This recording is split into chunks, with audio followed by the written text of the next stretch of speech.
Welcome to the Small Steps, Big Wins podcast. I'm dedicated to helping you take control of your life. Together, we'll explore practical tips, expert advice, and inspiring stories to help you overcome obstacles and achieve your goals. Making small changes is possible and can lead to big results.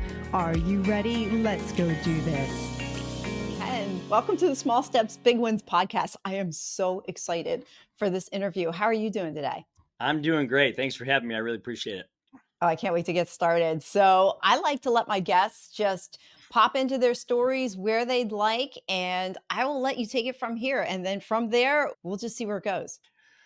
Well, it's a quick and interesting story. So when I was 15, I wanted to get my first full-time job, and even though I was still in high school, so my high school shared a fence with a big industrial park, and we used to cut through a hole in this fence after school, and we would go to the carry out at the corner and hang out. We had to cut through this industrial park to get there.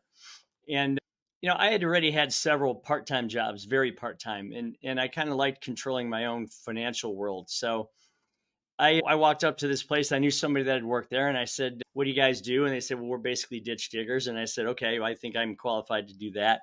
So I signed up to dig ditches in the summertime when I wasn't in school. And in the wintertime, I worked in the office. And it was pretty cool because I got to learn kind of the front half and the back half of the business. I got to learn how the whole thing kind of worked. And I did that for a few years. And then when I was 18, it was like, "Are you going to college or what are you doing?" And what was interesting about that is I remember my father coming to me and saying, "What do you think?" And I said, "Well, wouldn't you know it, the boss came to me and said, 'We're going to open franchises all around the Midwest. And since you know all this, we want you to jump in a car and help us open these places and get them going.'" And so, he didn't go to college either. And he was successful later in life. And he said, "Well, that sounds to me like about as college gets." So I literally lived out of a suitcase for the next four years or some. And I went to play these, Chicago and Columbus and Cincinnati and Pennsylvania, actually, Shenango Valley, Pennsylvania, of all places.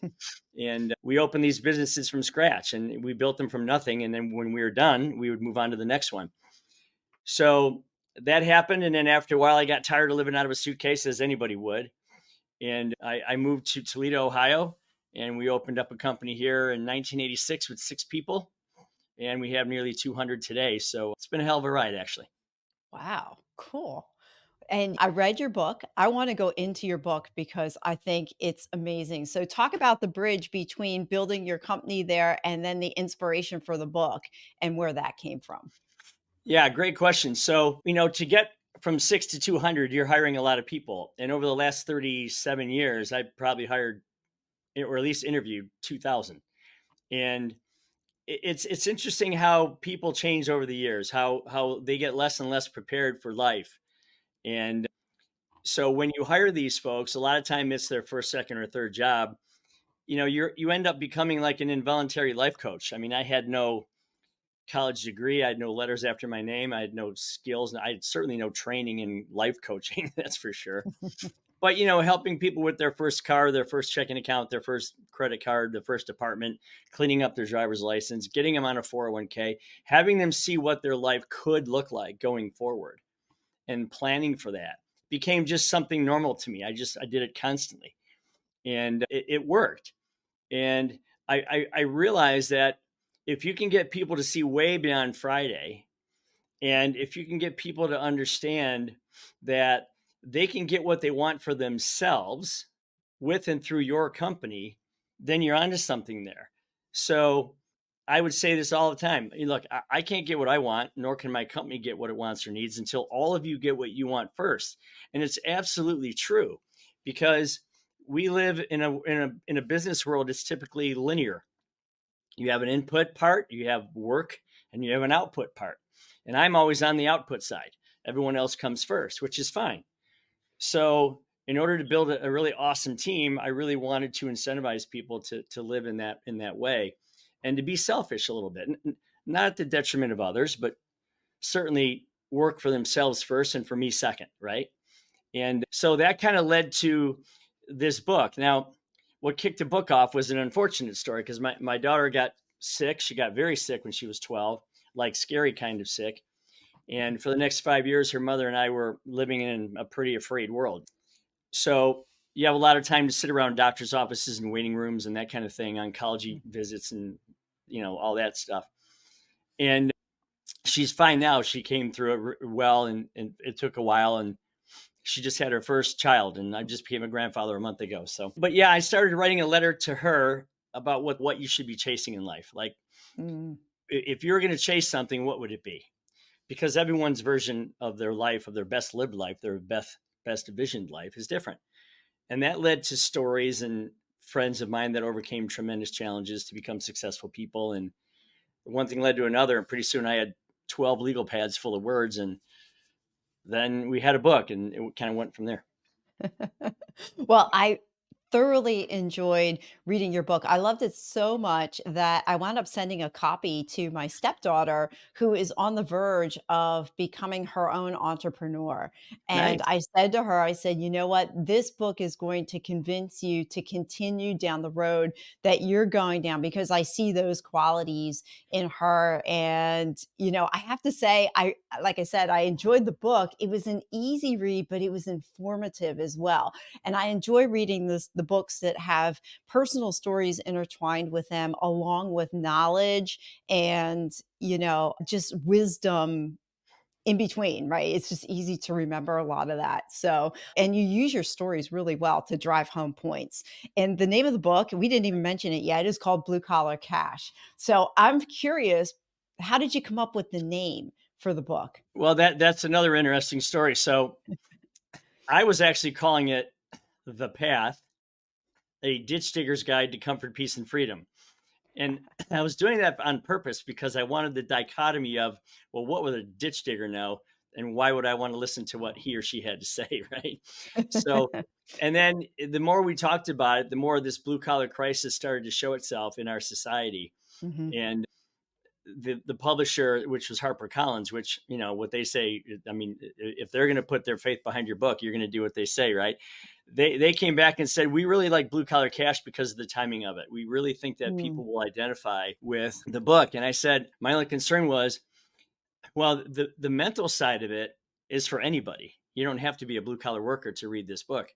right. And so we decided on Blue Collar Cash, and they came up with the cover and everything. And everybody that saw it loved it. So I overruled myself, I guess. And everyone seemed to love the concept of it. So off it went. And yeah, we're really lucky. I mean, very fortunate. So I mean, it became a bestseller last fall, and to this day, I still Wow. can't believe anybody would anyone would want to listen to anything that I have to say. But it worked out pretty well. Yeah, it's amazing how life does that, doesn't it? It's like you look back at life and you go, "Wow, I didn't think from 19" like, did you I'm sure the answer is no, but in 1986, did you think now in 2023 you would have published a book, had successful companies, built them, and be on hundreds of podcasts, over 200 of them telling your story? I mean, it's pretty incredible when you look back like that. Yeah, I But would say this. I think working for myself and wanting to be successful was something that I always saw and very clear detail, wanting to be, and then trying to find a way to be. Writing the book, certainly not. I never woke up and said, I'm going to be an author today. I mean, it went from a letter to Nicole to this. right, And right. and I didn't know how to do it. I had all these I literally had rubber bands around all these legal pads, and a sore wrist and a bunch of empty pens. And I just Googled editors in New York and hooked up with a group that had a bunch of ghostwriters in their group. And that led to social media people, and that led to all the things I don't know how to do. I mean, it led to finding Yeah. an agent and then a publisher, and there it was. Yeah, all that who, not how, right? You gotta find all those people that go behind the scenes. You briefly mentioned before about CP&F, which stands for comfort, peace, and freedom, and you do talk about all 3 of those in your book. But talk about how those 3 words play out in your life and how they're like an integral part there and what they mean to you. Well, first off, when I started writing the book, I was saying, what's the target? What's the goal? What would I tell Nicole? Like, what would I tell her that she should be chasing? Because everyone has their own vision or their own version in their minds of what their own personal nirvana would be. Man, if I could live like that, That would be so cool, right? What's my favorite house? What's my favorite car? What's my favorite vacation? What's my favorite pet? A dog or a cat? Which one? What color? What would you name it, right? All of that. What would my favorite hobby be? What would my favorite sport be? Or my favorite spiritual moment? Or my favorite health moment? Or my favorite charity moment? How would I give back to the community? Everybody understands that if given the opportunity, they would build the life that they want just for themselves. And, we're not all going to chase, 15 cars and McMansions and mega yachts and a rap star career. I mean, that's just not in the cards for everybody, but I don't think everybody wants that. I think everyone would say, if I could look in the mirror and say, I have comfort, peace, and freedom, those three words that just would not leave my brain. I mean, I just couldn't get rid of them. I started seeing them everywhere, maybe not in groups, but individually. And I just thought, well, there's something to this. So I built like a triangle because I believe that these terms are interdependent upon each other. And yeah, it's more of like a state of being than it is, comfort being your pajamas or freedom being the ability to walk the earth without tyranny. It's more like your own personal nirvana of how you live. And I try to break them down in three different categories and explain them so people can understand that this is all in your purview. It's all in your choice to live how you want to live. The first day of the rest of your life is today, and you're in control of all of it. I mean, you know these things. Don't let other people tell you how to live. Design the life that you want for yourself. Draw it out very clearly, and then find a way to go get it. I'm glad you mentioned choice because as I was reading your book, that was the common thread or theme that went through your book, and it was one of choice. Many people like are more reactive to life, and take that victim mentality, like where things happen to them and they don't really see life as a choice. They see it as kind of like, oh, this is just happening to me. It wasn't a choice. How did you come to see life as like more choices rather than taking a victim approach? And what would your suggestion be to those who kind of look at life reactionary? Well, those are two great questions. So, I think we're kind of pre-programmed to live reactionary. I mean, we go outside and it's cold, so we want to go back in and put a jacket on. We're reacting to the weather, right? Or we're reacting to hunger, or we're reacting to illness, or we're reacting to how others see us or how others interact with us. And I think that's a challenge because it's kind of pre-programmed in some of us to kind of be that way. Yeah. But when you look at your own emotions, for example, as a choice, and I try to do this in a real pictorial way where you know there's only so much room in that head of yours for emotions to live. And just like a bouncer outside of a nightclub regulating people going in and people coming out, you only have so many choices of what you can have live in there. So why would you ever allow frustration to live in your brain when curiosity could be there? Why would you ever want sadness to be there when joy could be there? Why would you ever want fear to be there when, anticipation could live in there? And Mhm. so I just figured out that, you know, I heard a long time ago somebody say to somebody else they were really down, and they were really down, and they just couldn't get out of it.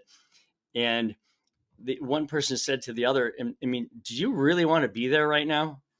And this Mm, person, like, this light bulb went off, like, oh yeah, I guess I am choosing to stay in this funk, right? yeah. So I thought, wow, that's interesting. And I just put it together in a way where I get people to recognize that everything you do is a choice, and don't let others make those choices for you, especially when it comes to the emotions in your head. Because if you're going to try to draw out what you want your life to look like in really clear, colorful, concise, beautiful, detailed way, you can't do that with a head full of bad stuff. And the minute you understand that, even if somebody comes up and slaps you across the face, anger is still a choice. It's a split second choice. You're right. And I'm not saying turn the other cheek on every case, but just recognize that those things that you do are not automatic. They're just there. They're just a reaction, but I love that you use choice, and the other thing too that I heard you say is that, yes, it's reactionary, but we don't have to live there that long. You recognize that anger is going to be there, sadness is going to be there, disappointment's gonna be there, grief's gonna be there. We have those emotions for reasons, but we make choices as to how long we sit in those emotions and Yeah, how long we really would live there. it's almost like a channel guide. You know how you have like your cable and you move to a new city and you get the cable and they give you a channel guide and you see all the channels on there, Yeah. right? I Uh-huh. mean, if you could list all the negative emotions on one side and all the positive ones on the other side, which I do in my course that follows the book, if you could list those out and just keep them in front of you for a month, okay, you can look at those things and go, wow, I haven't been using spontaneity in a very long time. Now, I know that sounds kind of antithetical, right? But you have to choose to be spontaneous anymore, okay? Right. So if you look at some of these emotions and some of these actions, you could say, you know what? I haven't called someone and said that I love them lately. I've been stuck in this stress over this visa bill or whatever it is. Mhm. So, keeping those emotions in front of you and being aware of them first and foremost, and then saying, well, now that I'm aware of them, I'm not going to let these guys live in my head if I can put these guys in. Right. Yeah. And so that's an exercise that I think everybody can use because most people probably couldn't name more than 6 emotions when there's probably 30. So, if you put that in front of them and allow them to kind of marinate on that for a while, they'll probably make a lot better decisions that way. Yeah, I love the practice of writing things down. I have a coach, and I've talked to people a lot over the last couple of months, and especially through some other podcasts as well. And the power of our words and what we do with them and how they manifest in our lives is more powerful than people give them credit for.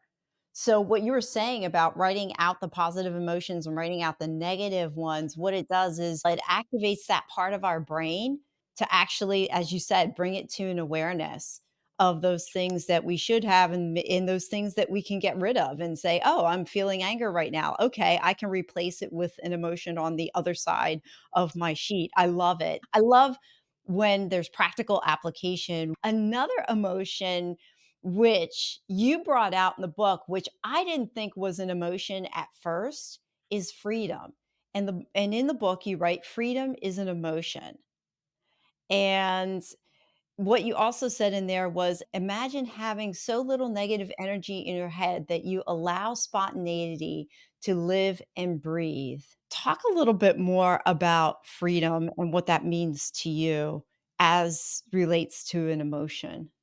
Yeah, great question. So the thing about freedom is a lot of times people put it in context to, well, they look at it like, well, we have a democracy, so we have freedom, or we are free to pursue our goals and our dreams, so we have freedom there, or you know, we're not living in tyranny, so we have freedom. And that's all great. I mean, that's obviously something we all want, and we want to keep, we want to cherish, and we want to support and keep going.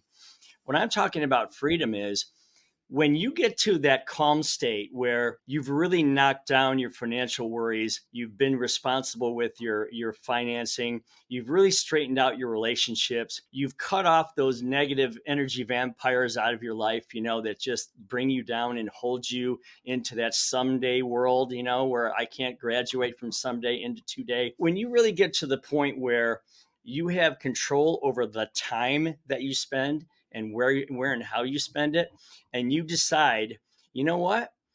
At 4 o'clock today, I'm going to go home. I'm going to put my 2 dogs in the car and I'm going to take them to the park. And I'm going to walk through the park with my 2 dogs. And I'm going to have the peace. I'm going to have the comfort. I'm going to breathe the air. I'm going to smell the pine trees. My dogs are going to love it. I might meet other dogs along the way or other people. But there's just the ability to say, I'm in control.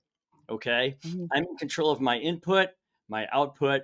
I'm in control of the quality of my life, the quality of my output, my day, my time, my schedule, my financial gain. I'm in control of these things because I set myself up to be there. Then this certain amount of freedom as an emotion, freedom of the mind, starts to show up, and that's where really cool things happen.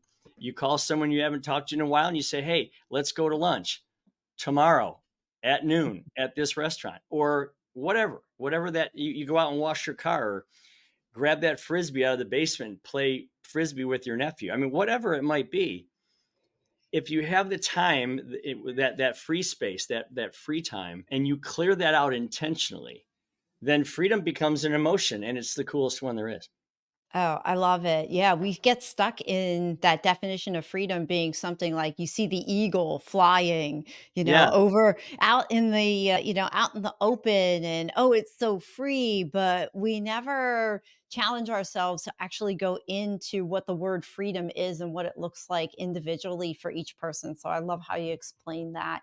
There's another quote in the book and you said this, it says, quote, "I've always held the belief that we should plan our careers to support the vision of life we want for ourselves, not the other way around." And the reason that caught me is I used to be a public school teacher.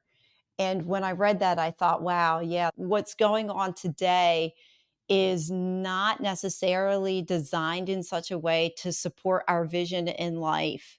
And so I want you to talk about the fact, I mean, obviously, I just stated it's kind of counterintuitive to what we do today. So, what are small steps that you see that people could take that would help knock them out of this counterintuitive spot? Well, yeah, I mean, there's a couple things. So write these words down. Write down, we don't live to work. We work so that we can, in fact, live, right?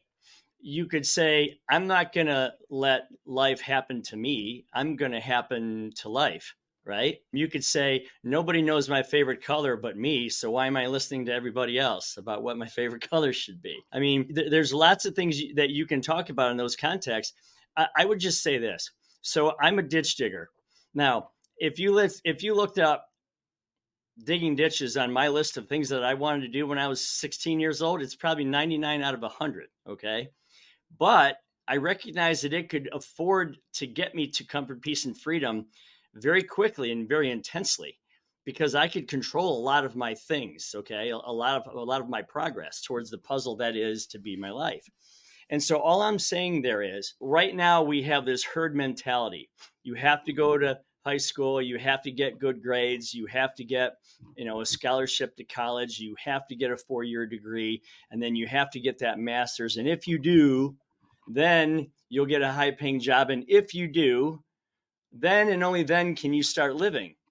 That's crazy. It's never been true. Half the people in the United States today that go to work every day do something with these two things. I'm referencing my hands. Okay. Still to this day, it's one of the most lucrative places that you can go to create a life for yourself. Supply and demand is a beautiful thing if you allow it to work for you. So, why are we overproducing all of these unusable college degrees by the thousands, hundreds of thousands, where wages are going down in those categories? And why are we not producing what's so in demand? Carpenters and plumbers and electricians and stonemasons and all these beautiful trades that you control everything in your life when you get into these trades, or most of the things that are now in such demand that that's where all the money's going. So, yeah, I look at it this way. I would tell any young person, get really good at drawing what you want your life to look like. And it can change, but start with the basic stuff. Start with all the stuff that I mentioned earlier. Your car, your house, your vacations, your spiritual, your charity, your health, your hobbies, your sports. Start with all of that, okay? Draw that out very, very clearly. Spend a lot of time. Make sure this is like a Picasso for you in your life. Hang that on the wall. Look at it as often as you can, and then pick one of the many careers that can get you there. Because ultimately, it's the living that we're supposed to be doing here. I mean, work is an 8-hour piece of a 24-hour day. There's 16 more hours to exist on this planet and love and enjoy everything that there is to offer. So I know this is controversial, but sometimes I don't think it's as important what you do for a living as it is what you do with what you do for a living. Because you can Mm-hmm. do a lot of amazing things as a job and have a wreck of a personal life.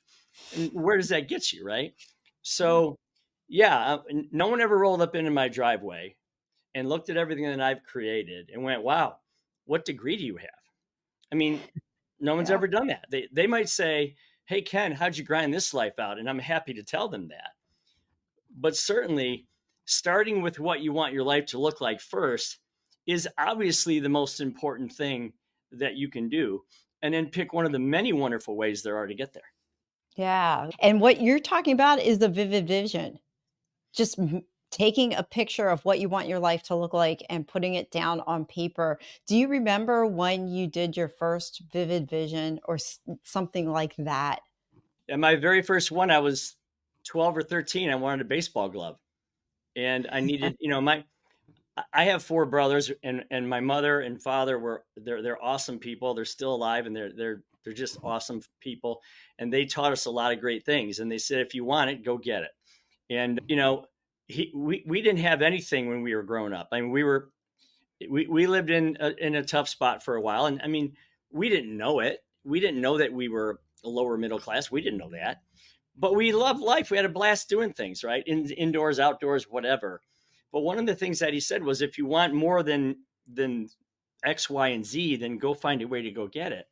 So I remember ripping out magazine pages of baseball gloves, or, I remember looking at brochures of used cars. I mean, new cars that were now used to me. I just remember doing those kinds of things and saying, okay, I need to see that, because if I see it, I'm going to go get it. And there's some really cool science to this. I'll do this really Mhm. quick. Tony Robbins is, you well know who Tony Robbins is. Great, Yeah, great I do. man. His son, Jarek, I talked to him on a podcast. And one of the things that he talked about was, there's actually science now that says the more you see something, the faster these little neurons or electric charges in your brain start to react to one another. And the more you see it and concentrate on it, the more that reaction becomes one steady state of electric current or thought, to the Mm. point now where your brain actually thinks it already owns that thing. So it kicks into your body almost involuntarily, subconsciously, the moves, the choices, and the things that you do to obtain that thing. Well, if that's true, is that not the coolest thing that the human brain could possibly do? Oh, I mean, absolutely. the visionary side of your brain, first off, it's free. You don't need to go to Yeah, school this in order is to true. do it. Yeah, this is true. There's no training. I mean, Yeah. you literally hone in on something, draw it really clearly in your mind, get it out there where you see it every single day, 2, 3 times a day. Mhm. And if you really want it that bad, it will come into your life. Okay. I love So it. I say use that. I mean, it's not trained in high school, which is ridiculous. Correct. It's not given out in college typically, which is pathetic. And you have to stumble across, you almost have to stumble across someone who's done this prior, or someone that that thinks Mhm. that way, or read an Elon Musk story in order to get it. And that's crazy, because we all possess this power, and yet so many few people use it. Oh, I so agree. I agree 100%. I've heard it. I think it's the reticular activating system It's that's exactly in right. your brain that does that. And if you say to yourself, I'm going to look for a red car, you're going to start driving around and you're going to start seeing red cars at that time. And the vision, I've heard stories of people talk about their visions and they're like, yeah, I put it on my vision board and it came true like 3 years later, and some of it was to the T. I mean, the stories, when you start hearing them, they almost give you chills. It's almost too good to be true that it happens. But again, as you said, science proves that this does happen when you put it in the forefront of our brains. And I think what happens with us is that we are so numb to all of the input of society that goes on. You've got Facebook, you've got Instagram, you've got Twitter, TikTok, YouTube, you've got all this constant overload of information that our brains from time to time just can't sit in the quiet and think for themselves. And we've lost that art of being able to set our own vision because we wind up looking at other people's vision and we look at other people's success and say, "Oh, I want to be there." But we rarely ask the story behind the person's success. Yeah, And I heard a friend of mine say one time, he said it takes 10 years to be an overnight success. yeah, and they're so right. What's interesting about that is, I don't I don't necessarily care what your goal is, as long as it's a when goal, not an if goal. I mean, we're not talking Good about point. ifs anymore. We're only talking about when. I'll give you a really important quick one. So I wanted to buy my first Porsche. I'm a car guy, love cars. And I wanted to buy this car. And I went to this dealer and I said, "Can I get a brochure on this 911?" And he said, "Sure. Are you interested in buying one?" I said, "Yeah, I'm going to buy one in 7 years." And he looked at me like I was from Mars. So I walked out with that brochure, kept it in my nightstand, looked at it all the time. Year two, I went back in, got the same brochure. The guy thought I was crazy. Went back in. Now I had a reason because I was paying something off and buying a company that was going to take 7 years. Right. So year three, year four, same thing. They laughed me out of the store. Year five, they said to me, "You know what, Rusk? We're actually starting to believe you're going to do this." And sure enough, year six, I went in there, got the brochure. How long does it take to get one of these? About 7 or 8 months. Okay, boom, I'll There be we back in go. 4 months. Came back in and I ordered it and got it. And it was just as sweet driving it away in 7 years as it would have been in 7 months. So, Yeah. the anticipation of that was something that I didn't think was going to happen. I knew for sure it was going to happen. It was just going to take a while. But so what? Okay. Yeah. I had Yeah. a life to live. So anything that you do, no matter how big it is, and I encourage people to think way bigger than they currently do, just put it out there in time a little bit. Give it some time. It's okay. You got time. And then allow it to come into your life. You'll be glad you did. Yeah, I'm glad you said that story because it really captures that timepiece. We think we need everything overnight and Right. we think we need it to happen right now. And somebody challenged me like I live life with urgency sometimes. I feel like I have to get things done today. It's got to happen today. It's got to happen today. But a friend of mine reminded me. He's like, "Sue, how old are you?" I'm like, he's like, "You got another 30, 40 years. Do you know how much you could accomplish in 30, 40 years?" And we forget. I think we just live in this microwave culture where we just want everything yesterday, that we forget that we have this time to build all these things, and that you had persistence as an entrepreneur. You had a plan. And hopefully anybody listening, at least I'm hearing it, is that as you set your intention for your goals, there are plans that you have in place behind them in order to get to those goals.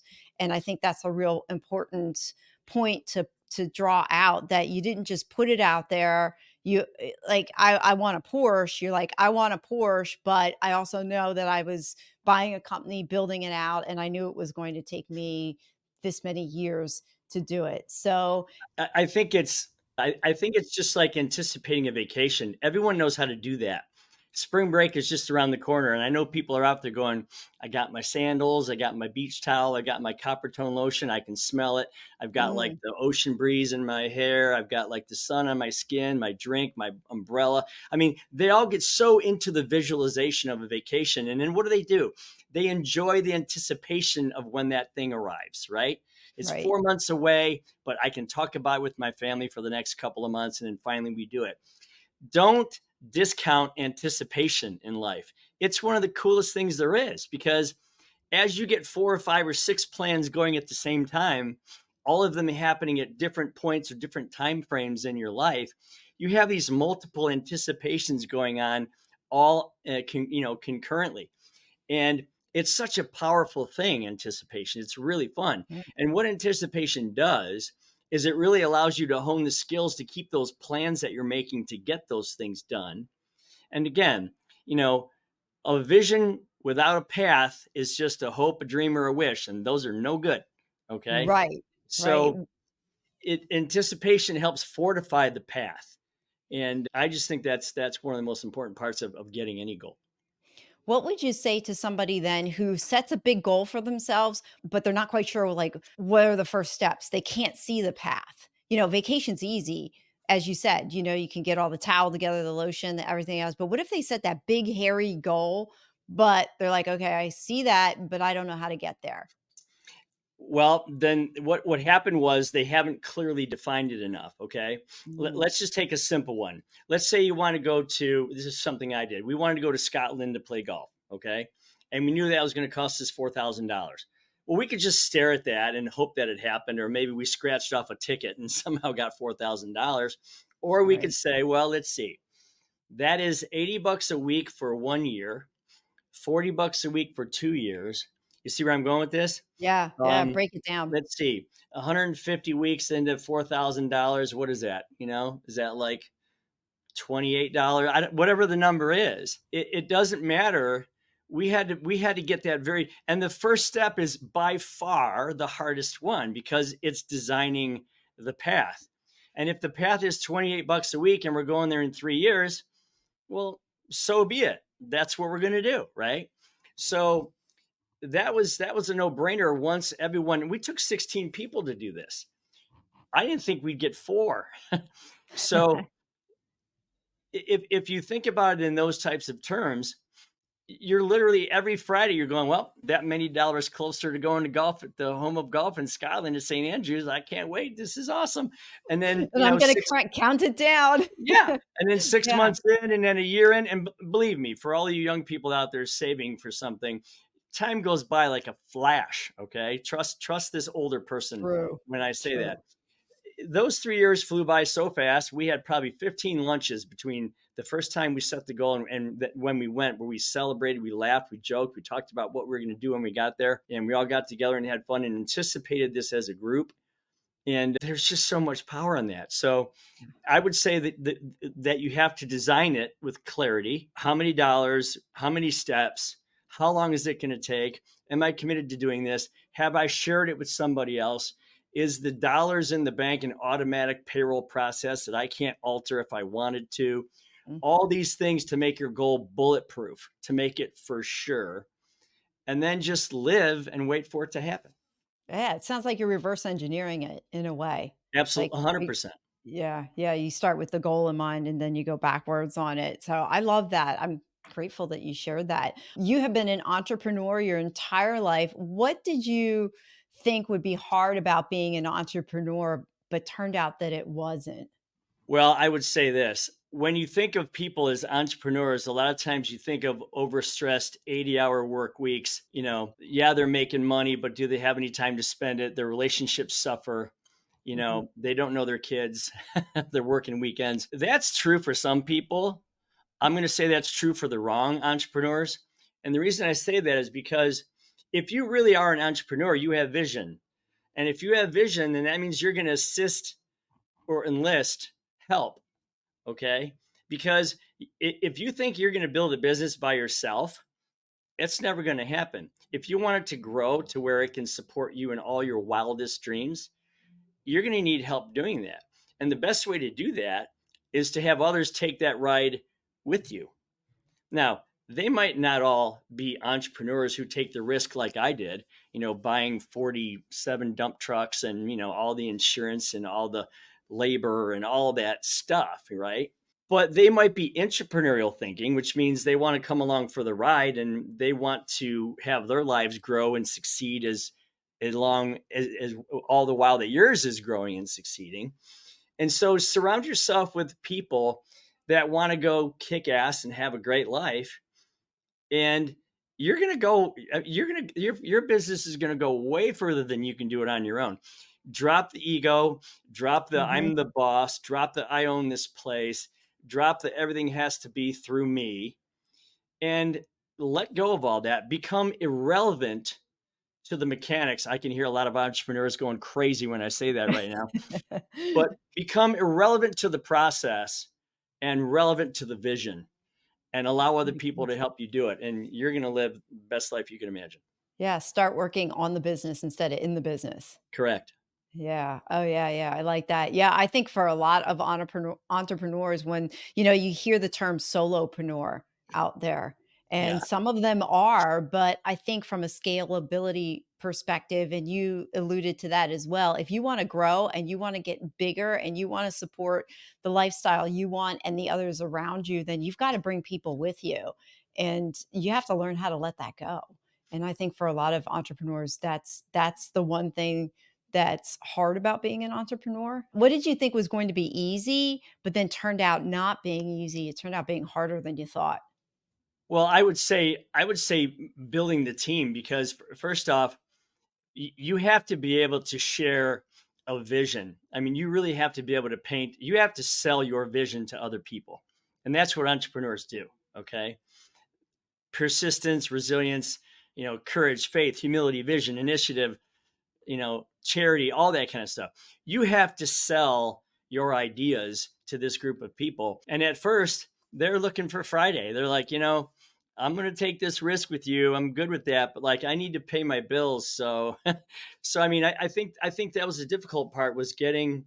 I thought it would be easier to just get a group of people to just buy into that immediately, and they have to hear it for a while, and they have to see through your actions that you care as much about them as you do about yourself, and that they know that you want their success as much as they want their success, Mhm. and you're going to help them get there. And once that happens and you have buy-in, then Katie barred the door, because here you go. Entrepreneurship can be a scary thing for some people. There's been a lot of talk about fear in different, there's whole podcasts out there, there's YouTube videos and stuff about fear, how to deal with it, how to face it, how to suppress it. Your book talks about courage and defines it as doing something that someone else would not be willing to do. It doesn't mean being fearless. So it means doing the thing even if you're scared. So in talking with entrepreneurs and yourself, what in your own experiences, what are some of the life hacks that you've come across to go forth and just continue to do in the face of fear? One of them is a favorite story that I heard a while back, and they used the word battleship, but I changed it. And I don't even know who told me the story. And if you're out there, please call me, because I want to give you credit for it. But it was, I've never built a battleship before, but if I did, and I use skyscraper because I'm in the construction business. So I never built a skyscraper before, but if I had, I probably would have gone out and bought some land. Okay. I never built a skyscraper before, but if I had, I probably would then have hired an architect, I'm guessing. I've never built a skyscraper before, but if I had, once I had the land and the plans, I probably would have looked for a contractor, I would guess. And then if I keep asking myself that question over and Mm. over, then I would need wire and steel and brick and concrete and lumber and lighting. And it's obvious. You look at this thing and you think, how did it get there? And then I've never done that before, but if I had, by the time you ask yourself that 22 times, you will have already built the skyscraper. You know Yeah, what I mean? it's that reverse engineering again. So you Yeah. take that thing that you're afraid of and just reverse engineer it. And Yeah. again, you go into That's the the who, one not, and thing. how. That's amazing. I love it. That's the one thing. And the other thing is, almost everything, like going on TV, and I've done interviews. I'm doing another interview for Fox News in the morning. All that stuff is scary and it's uncomfortable. Okay. My first podcast was uncomfortable because I wanted to make sure I had the answers right. And, I didn't know what they were going to ask. And oh my gosh, I need this perfect, timely answer. But I can tell you, the more you break through comfort or uncomfort, the more you grow as a person. And it's almost to the point now where I look for it to be uncomfortable. Like I almost want it to be, because I know breaking through that's going to feel amazing. Mhm. So I remember when I was learning how to play the drums, there was a half beat, offbeat song that I was trying to play, and I was getting it, and I couldn't get it, and I was thinking so hard, and my brain was splitting because I was trying to get this very uncomfortable offbeat going, and then finally I got it, and I was like, holy cow! I'm like involuntarily doing this, and I'm playing this song, and then I lost it, and I'm like, I got to get it back, and my brain just hurt so bad, but then it came back, and now I can do this. I can just go sit down and do it right now like it's nothing. Mhm. But it was fun to battle that uncomfortableness for a little bit. And so I just say, look at that as your friend, not your enemy. That's for sure. Yeah, yeah, and I've also heard it that when you choose to do something, then fear doesn't really play a part because you made that choice. You shouldn't really be afraid of it because you chose to do that thing in the first place, and then whatever the outcome is, it's going to be what it's going to be. Well, I think So, fear comes from uncertainty sometimes. And I think yeah. once you choose to do something, you're pretty certain of what it's going to look like. So some of that uncertainty falls away. And again, use it, use it as a friend. Okay. Walk into that scenario, you know, look at the downside. I mean, the downside is never as bad as you think it is, Right. and then just go for it, because there's a poem, and I want everyone out here listening to go find it. It's on risk. I think it's even called Risk, and they have all these things underneath it about risking, and to be a risk and to take a risk. And I would encourage you to put that on your wall right next to the picture that you drew, because to risk nothing is to gain never. Yes. And it's a pretty cool spot. Yeah. Oh, yeah. How often do we run the worst case scenarios and then they never happen anyway? Exactly. That's exactly right. I mean, Yeah. it's never as bad as you think it could possibly be, you Yeah. know? Yeah. Whether it's quitting your job or whether it's starting something new, or, as long as you understand that those risks are coming, but if you view them as challenges and embrace failure, I think that's another thing in our culture. We just shy away from failure so much. And we have to really stop and realize that failure is just another opportunity to learn, to gain a skill, gain knowledge, gain insight into something that happened. It wasn't really a failure. I don't even like using the word failure anymore. It's Well, look at it this yeah. way. The best baseball players in the world hit what, 380? That's 380 times out of 1,000. So Mm, that means they're failing 620 times out of 1,000, right? But the best players in the world are hitting 380. So they're doing it right 38% of the time, right? And they love it and they keep coming back. It's just like hitting a golf ball, which is something that I do a lot. Man, I tell you what, on any round, I might hit 4 shots out of 80 that are exactly how I wanted them to go. But the rest of them are close, and I keep coming back to it. So yeah, it's a constant battle. But yeah, let failure be a friend of yours as well. yeah, I love it. Now, somebody out there might be listening and go, "I'm not entrepreneur material. I don't think I could do that." What's your view on entrepreneurship? Like, do you think it's right for everyone, or do you think that there are people who actually truly might not be a good candidate for entrepreneur? Two things. Number one, do you have a picture on your wall of exactly what you want your life to look like? Because if you don't, I'm not even going to have this conversation with you. Okay. That would be the first thing I would tell them. The second thing I would say is there is an element of risk. Never put yourself in a position where the downside is ruinous. I mean, I Mhm. understand that. But also allow the fact that there are so many entrepreneurs out there that need people like you to help them grow their businesses. Become an entrepreneur for a while. Okay. Stand next to the surgeon instead of using the knives yourself. Okay. Go inside of a bricklayer's business and help him create his business and grow it before you go buy 6 dump trucks. Okay.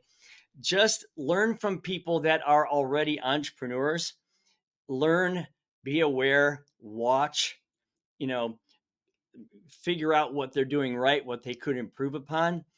And then you'll determine whether or not that risk is worth it.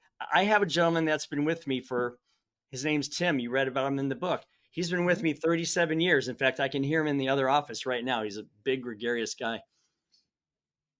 He said, I want to ride along with you. And he's been here 37 years. But guess what? He runs his own department. He has 60 employees. I never get into his business. He runs his schedules. He runs his financials. He even pays himself. He pays himself his own bonuses. Mm. So in effect, he is an entrepreneur, but he's working within my framework. So you have choices, because there are thousands of businesses out there where the owners 48, 50, 52, 55 years old. They want to retire and they have no one to give these companies to that are paying 2, 3, 400,000 a year. So why wouldn't you take advantage and jump on one of those wagons or one of those trains and kind of ride that up, and then maybe take that company over, knowing that the risk is a lot less in that particular scenario. So yeah, there's a million ways to do that. And as far as did you say that's your friend or your daughter that you gave the book to? It's my stepdaughter. Your Yes. stepdaughter. I'd love to follow her story. I mean, I want to hear what she's doing. I'd love to see where she goes with it. Yeah, well, I bought her a copy of the book. She is a baker and she's got Love more it. business than she knows what to do with and is running it out of her kitchen at the moment. And I just smile. I'm like, oh my goodness, you have something here that has the potential like to just explode. So yeah, I think her story is still unfolding. She's in her mid 20s, I think so. Her story is just brand new, you I know. hope she reads But about Kelly in the book, who has her own baking business, because that would be right up her alley. She could, yeah. and if she ever wanted to call her, I am sure she would love to share her story with her, to tell her the Oh ups my and downs goodness. of it. Yeah, yeah. I Yeah. will definitely share that with her. Oh, what a I, wonderful yeah. connection. And I love I also interviewed, I think she was 9 or 10 years old. She sells these little delicate bakery things all over the country now. She started with a lemonade stand for bakery, and now she sells it all over the place. I interviewed her. It's on my podcast actually. You should have her listen to that. But it's oh, just cool. it's really interesting to see how people have done these things. So I've got a Yeah. lot of gal entrepreneurs that I can hook her up with if they Oh, ever want nice. if she ever Nice. wants any advice. Yeah, and Ken, thanks for telling the story about Tim because I think that gives us another perspective on entrepreneurship. I think a lot of us think that the entrepreneur actually has to be the number one, the CEO, the one Mm, in control first before they can do other things. But in your story with Tim, Tim actually came alongside of you, but he's also an entrepreneur of his own, but inside your framework. So, what I exactly. love about that is that there are so many opportunities, so many choices, and so many different ways to look at entrepreneurship and actually to get into doing something that you love and to come alongside somebody and learn. That's another great suggestion that you had. You know, if you're not sure if entrepreneurship is for you, go find somebody doing what you really want to do and then walk alongside them and Yeah. see and then find out and get that real education that you wouldn't have just by going to school and reading books. You know, a lot of us, I think, can get overloaded with information, but we don't take the leap to the doing part. It's like, I know knowledge, knowledge, knowledge, knowledge, knowledge. At some point, you're going to have to jump and you're just going to have to do, you know? Yeah, So, there's, as they say, there's 3.5 miles of really bad road between knowing and doing. yeah. Yeah, yeah, this is true. If you could go back in time to your younger self and deliver a message, what would it be? Oh my gosh, that's such a good. I think the first one would be that. Now, mind you, my life is really good. I'm very blessed. I've been really successful, and I am so grateful. I mean, so grateful. I think I could have made it a smidge easier on myself if I would have paid myself first when I was 19, 20, 21 years old. The power of young money to multiply is criminal, how good it is. Mhm. Because most people wait to put money into their 401ks when they're 35, 40, 50 years old. There's a story, and I had this backed up by Dave Ramsey's group, which is pretty cool. You take two people, one's 21, one's 31. The 21-year-old starts saving $60 a week. He saves that for 10 years. It's like a little over, I think it's $30,000. Mhm. He quits. No more saving. I'm done. 21 to 31, I'm done. He has $1,100,000 or $1,200,000 in his account when he turns 65. The other guy decides he's going to wait till he's 30 to start saving. He has to save for the rest of his life to get half of what Tim got or the first guy got in 10 years. And so Yep. the power of young money is just so unbelievable. And the fact that we aren't putting every 19 year, 21-year old on a 401k would eliminate the entire Social Security Administration for the entire United States if we were just smart enough to do that.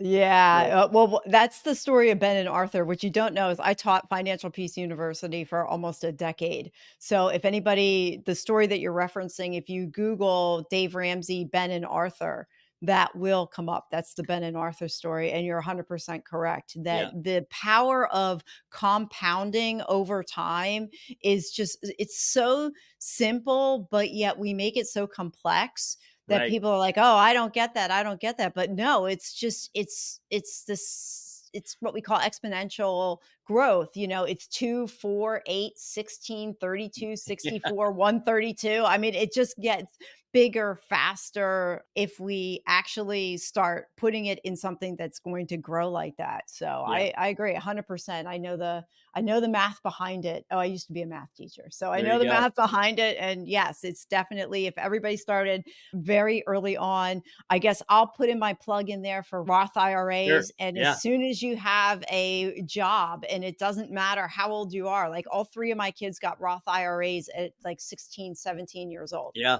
And they Exactly just right. sit there and grow. You keep adding to them and they grow and grow and grow and grow. Yeah. I mean, the compounding is amazing. I wish I had told my younger self that Yeah. as well. Same thing. Ken, I have so enjoyed our time together. As we kind of wrap up, I have three core questions that I ask everybody. So are you ready? Yeah. Let's do it. All right. The first is share a book or a podcast that has had a significant impact on you. 7 Habits of Highly Effective People by Stephen Covey. Yeah. Love Yeah. it. Yeah. Love So it. many good things in there that you can learn as a young person. Absolutely. Still a bestseller to this day, like a million years later. Yeah. Yeah, that's been around a long time. I remember that one. Yeah, Yep. it's been a long time. What's one question or topic you wish I would have asked about, and how would you have answered the question or expanded on the topic? I would just say this. So many self-help books become what they call shelf-help books. I just heard that the other day. That's not mine. I stole that from someone. I have a course that I built around my book. I think it's $179. Okay. You get a free $25 book with it. And I'm not trying to sell this because I donate the money to charity anyway. I have a foundation that helps vets get through, called the Comfort, Peace, and Freedom Foundation, that helps vets deal with life after service. But I would say this: don't let books just sit on the shelf that, oh yeah, I read it. Good book. I didn't do anything with it, but I read it. Okay. You're going to have a whole bunch of books behind you and your life's not going to be any better for it. So take the books that you read and get something done with it today. That's what I built the course around. My course is 8 sessions. It's an hour session. So it's 8 hours total. And when you're done with that course, your life will be completely different the way you think of it going forward. I guarantee it. And it's only because of the simple things that we've talked about today. So don't read a book, live a book. Make it work in your life somehow. Love it. And did you know that in your book, in chapter 9, that you ask the same question in that chapter that I ask all my guests, and it's, what is one small step that someone can do today that's going to help them change their tomorrow? And that's my Yeah, last question. it's absolutely just sit down in a quiet place and draw it out, man. I mean, and if you don't like drawing, I use crayons because the last time you used a crayon, you were probably 5 years old and you had no stress, you had no worries, you had no job, you had no nothing to think about, and you could be creative as hell, right? So get out some crayons, draw what you want your life to look like. If you don't like the picture at the end, go find a magazine, rip out some pages, paste into the drawing, do something where you use the power of that brain of yours to be way beyond what you normally use and think and, live about your daily life. Use that attraction, that visual side of your brain to take your life anywhere you want to go. You will be so glad you did.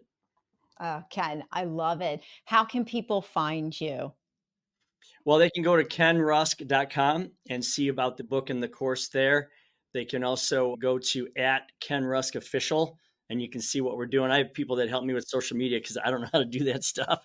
So I've done a whole bunch of videos there that just quick little snippets that you can kind of think about, make it help with your life a little bit. And yeah, that's kind of where I'm at. Oh, I love it. Well, thank you again for the gift of your time. This has been You're welcome. amazing. So I've enjoyed it. Yeah, anytime. I'm happy to come back anytime. Love talking about this stuff. Thank you for listening to another episode of the Small Steps, Big Wins podcast. I value your time with me and I seek to make every moment count. In order to make lasting change in your life, listening is usually not enough. So I want to ask you, what practical steps are you going to put into action today as a result of listening to this podcast? Remember, any step, any action, no matter how small, starts your journey to a big win. And if you're not sure where to get started, reach out to me and let's have a conversation. Until next time, love yourself, then love others. Peace.